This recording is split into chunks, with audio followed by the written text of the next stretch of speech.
Morning to each and every one of you. It's such a pleasure to be over here with Anas, Junaid. What a wonderful job that you have done in terms of creating this institution of valuation, and I've been very happy to be connected with Anas and Mrs. Anas and the family and the entire entrepreneurial activity.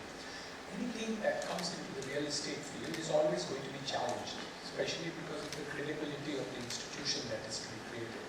And I must congratulate Hurun because it has built on research, but it is also built on credibility and integrity. So my heartiest congratulations to you, sir. You really do deserve an applause again and again. At some point of time, my people do valuations for various things, and many times they said, I'm sorry, your value doesn't seem to match with Hurun's report, so we would rather trust him than our own people. So I must tell you that you've been taken very well, even by institutions who really work with us, especially in the case of unlisted companies, where actually the valuation becomes even more important in order to see how that aspect of it is done. As far as real estate is concerned, in the next couple of years, there are challenges.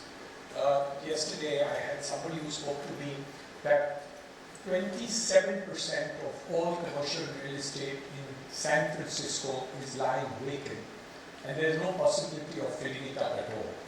New York has its own problems, and one of the largest investors in the world have just surrendered one project to the bank. So there are challenges in the economy. The world also had its own challenges. We had our demonetization government challenge, we had GST, RERA coming into it, we had COVID, and we had all these challenges which hurt the real estate market at that particular point of time, and sometimes the rebound is even better. The rebound on COVID was actually unprecedented, and we really saw a rebound which was more positive. In the direction of growth of real estate, we are very fortunate because the need in terms of the Indian country is huge.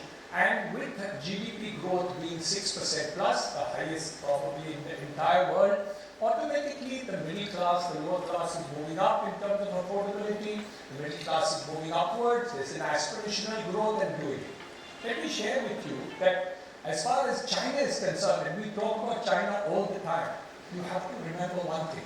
The double-digit growth in China, more than 10%, took place only when there was an exponential growth in real estate and infrastructure. I'll repeat this, it's important. If India wants to grow double digit and wants to emulate China plus, you have to grow your real estate as a business, not because that's an option, because first of all, you have to take care of people's need. Roti, kapda, makan, you have to have it. And I don't think there is an option really to do it. Let's take the example of Mumbai, the richest city in India as it is. Delhi and NCR are closely competing with India, but let's say if it is the richest or the second richest city in the country, 50% of my people live in jhoparpattis. That's an opportunity. Do you know that 50% of those people living in jhoparpattis can actually afford to buy a house of the size which they are living in today? If you could produce houses of that size, etc. Because today loans and other things are available for the purposes of real estate and marketing in this situation. And on the other hand, why are banks, financial institutions racing to give money for the purposes of real estate home loans? The answer is very simple. The lowest NPA in the entire world and in real estate is India. It's less than 2%. This is a statistic which I think Hurun report has not yet given. The only statistic I think they have missed out. So maybe in the next report they could use this very lucrative and be able to give it to this. And this is the real reason why, and I'll tell you a joke.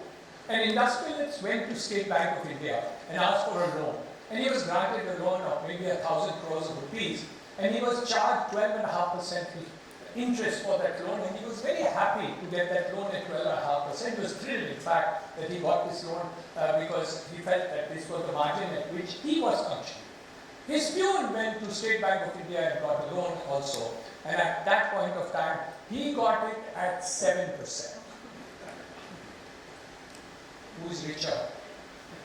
Was what's the value of the proposition that takes place? What are the possibilities in terms of the manifest changes that are taking place in the real estate market and the challenges which the future GROHE are going to take place? Second important point on real estate is the question of how do you develop infrastructure. Unfortunately, in our country, the precedent has been the reverse of what it should be. You make your building, then you work on water supply, then you work on roads, then you work on connectivity, then you work on metros, then you work on that. We are seeing a major change in 100 of the major cities of this country, and I can give you statistics because I don't want to be proved wrong by Hurun. So I will give you statistics of places which I know a little better than the other places.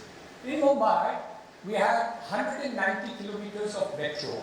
In the last 65 years, 190 kilometers, the Western Railway, Central Railway, and Harbour Line was 190 kilometers. In the next 2 years, we will add 330 kilometers of metro. 330 kilometers of metro, we will add a cross-harbour bridge, we will add a coastal road, and we will add a new airport across the harbour. The investments in all these things is about 3 lakh crores. Another statistic for you, sir. But try and understand that in the last 65 years of the independence of India, I'm not counting the last 10 years, the central government and state government invested 30,000 crores in 65 years in the Mumbai region in infrastructure. And in the next 10 years, and including the next 2 years, they will be investing 3 lakh crores. And I'm not even talking about the bullet train and the Nagpur-Mumbai expressway and the new Alibag-Virar corridor, etc., which is all going to do. So, if these things really happen, which are going to happen here because we expect it to happen in the next 2 years, I think the change is not going to take place on the moon. Congratulations that we have landed over there. It's going to take place on Earth. So you are the lucky ones in the real estate business because you will see this paradigm take place on this Earth where you will be able to do it. Of course, there is a major change. What is that major change which is taking place? It's a demand of the real estate for keeping up its commitment, which it has not done in the past. So a large number of people in the real estate business got away with murder. I think that change is taking place, whether it is due to RERA or it is due to competition or it is emulating good examples. I think the change has taken place. So you are getting quality products in the speed of the real estate, and that is a good change for us to do it. And that is exactly the reason why a large number of corporates are also entering the real estate field. And that is a good sign because the credibility, integrity to do it is there. Also the fact that a large number of international investors are bringing in foreign direct investment. Number two, a lot of FIIs are investing into the listed stock exchange to do it. And of course, the largest funds which have come in the last couple of years has been also into the REIT market, which is the commercial real estate there. So if you look at the combination of all A, B, C, D as an opportunity of an IPO in the foreign direct investment, of opportunities that are done, real estate in the next 10 years is likely to grow. And certainly we do see a paradigm change which is taking place in the thing. We have to thank our beloved Prime Minister with the policies that he has brought. 1.1 crore houses got completed, will get completed. Sorry, by the end of this year in the affordable housing segment, the government of India will have spent by that time 80,000 crores, another statistics for you, to the market in terms of the cross-subsidy for affordable housing. Mumbai region did not get that much benefit because they had a price line which is over there, but the country did benefit in terms of affordable housing too, and I think the next generation is going to be there. So, wonderful business to be in, happy to be in this business and line, good future that I see, good future for India, not only on the moon, but also on the earth. All the best wishes to Hurun, all the best wishes to all my colleagues and well-wishers. Most of them are young people whom been my, even their fathers have been my colleagues. So I wish you all the very, very best in terms of all